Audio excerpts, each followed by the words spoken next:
बलिया की बेटी प्रिया चौहान जिसका शव सर पेड़ पे लटका मिला, तकलीफ दे है सर।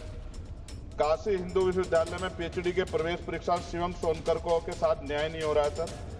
वो प्रवेश परीक्षा के लिए आंदोलन कर रहा है। संत कबीर नगर में राजभर समाज के घर जला दिए गए। मथुरा में होली पर दलितों पे हमला हुआ और जेल भी वही गए। गोरखपुर में एक 13 साल के लड़के को मार दिया। आज इसके परिवार से बात हुई, उसकी मां तड़प रही थी सर। बहुजन कैलेंडर पर भारी छूट, सिर्फ 300 रुपए में 10 कैलेंडर की बुकिंग करिए। संपर्क करिए 9711 666 पर।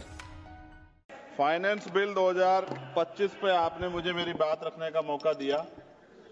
सभापति जी, युवा बेरोजगार है, पढ़ा लिखा बेकार है, मिलता ना रोजगार है, ऐसी हमारी सरकार।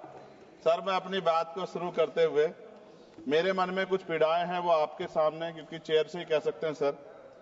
बलिया की बेटी प्रिया चौहान जिसका शव सर पेड़ पे लटका मिला, तकलीफ दे है सर। काशी हिंदू विश्वविद्यालय में पीएचडी के प्रवेश परीक्षा शिवम सोनकर को के साथ न्याय नहीं हो रहा है सर। वो प्रवेश परीक्षा के लिए आंदोलन कर रहा है। संत कबीर नगर में राजभर समाज के घर जला दिए गए। मथुरा में होली पर दलितों पे हमला हुआ और जेल भी वही गए।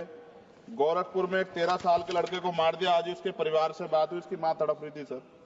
और बिहार में मौलाना फिरोज को पुलिस ने पीटा। अब मैं सर अब बजट पे आता हूं। निजीकरण से आरक्षित वर्गों के लिए नौकरी के अवसर कम हो रहे हैं सर। सरकार बताए कि राष्ट्रीय संपत्ति को बेचकर पूंजीपतियों को फायदा पहुंचाने की नीति कब बदलेगी। जीडीपी का केवल 2.9% शिक्षा पर और 1.98% स्वास्थ्य पर खर्च किया जा रहा है। सरकारी अस्पतालों में डॉक्टर दवाइयां नहीं है। शिक्षा और स्वास्थ्य बजट पर जीडीपी का कम से कम 6% पैसा खर्च किया जाए। जो गवर्नमेंट अमेंडमेंट नंबर 144 है, उसमें आपने रिटायर्ड कर्मचारी अधिकारियों की पेंशन को कम करने का प्रावधान किया है। मेरा सरकार से आग्रह, इस अमेंडमेंट को वापस लेकर पुनः पेंशन की पुरानी प्रक्रिया बहाल की जाए। सीएमआई की 2024 की रिपोर्ट के अनुसार भारत में बेरोजगारी दर 8% से अधिक बनी हुई है। युवाओं के लिए नए रोजगार सृजन कोई ठोस नीति बजट में नहीं थी। केंद्रीय बजट 2025 मनरेगा तथा आवंटन 86,000 करोड़ रुपए पर अपरिवर्तित कार्यक्रम 9,754 करोड़ रुपए के घाटे पर चलने के बावजूद 2025-26 के बजट में धन आवंटन में कोई बढ़ोतरी नहीं की गई, जबकि मनरेगा ग्रामीण रोजगार में महत्वपूर्ण भूमिका निभाता है। लगातार रुपए कीमत गिर रही, जो चिंता का विषय, ये हम प्रधानमंत्री जी के मुंह सुनते थे जब वो मुख्यमंत्री हुआ करते थे। प्राय देखने में आता है किसान अपने ऋण के कारण आत्महत्या कर रहे हैं और सरकार उनके ऋण माफ नहीं कर रही, जबकि दूसरे बड़े उद्योगपति और कंपनियों का ऋण माफ किया जा रहा है। यह निंदनीय है। सरकार को किसानों की ओर ध्यान देना चाहिए, उनका ऋण माफ करना चाहिए। कृषि उपकरणों पर 100% जीएसटी की छूट दी जानी चाहिए। भारतीय शेयर बाजार पिछले कुछ समय से लगातार घाटे में जा रहा है। भारतीय निवेशकों का पैसा डूब चुका है, जबकि विदेशी निवेश लगातार भारतीय शेयर बाजार से पैसे निकाल रहे हैं। सरकार को इस ओर भी ध्यान देना चाहिए। कोई भी कर्मचारी अपने कुल वेतन पर वर्ष के अंत में टैक्स चुकाता है, परंतु उसके बाद भी खरीदी गई वस्तु पर कर देना पड़ता है। इस प्रकार के दोहरे कराधान से उसकी आर्थिक अक्षति होती है। ये गलत है सर। जब कोई आम आदमी कोई वाहन खरीदता है तो उसे जीएसटी सहित कई तरह के कर चुकाने पड़ते हैं, लेकिन जब वह उस वाहन को सड़क पर ले जाता है तो पुनः कर देना पड़ता है, जिससे आम आदमी की जेब पर सीधा असर पड़ता है।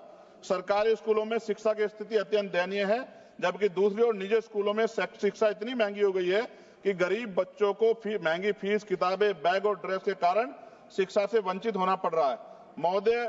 महोदया, निजी स्कूलों की कालाबाजारी बंद होनी चाहिए और शिक्षा इतनी सस्ती होनी चाहिए कि हर व्यक्ति तक पहुंच सके, और प्राइवेट स्कूलों पे कैप हो कि वो ज्यादा फीस न ले सकें। साथ साथ उत्तर प्रदेश में, जी खत्म करूंगा, उत्तर प्रदेश और अन्य राज्यों में मानव तस्करी, आप तो सभापति जी खुद महिला है, ये मामला आप गंभीरता से सुनना, मेरी ये बहुत बड़ी चिंता है।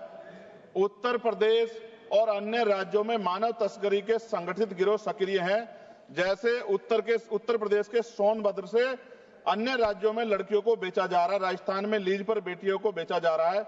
बेटियों के खरीद फरोख्त के मामले सामने आए, लेकिन सरकार कोई ठोस कदम नहीं उठा रही।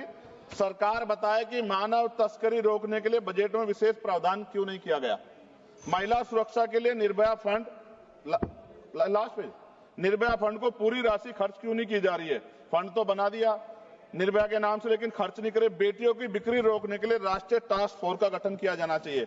सभापति जी, ये मेरे हाथ में कटिंग है जिसमें लिखा है कि लीज पर बिक रही हैं बेटियां, कज उतारने माता पिता भेज रहे हैं।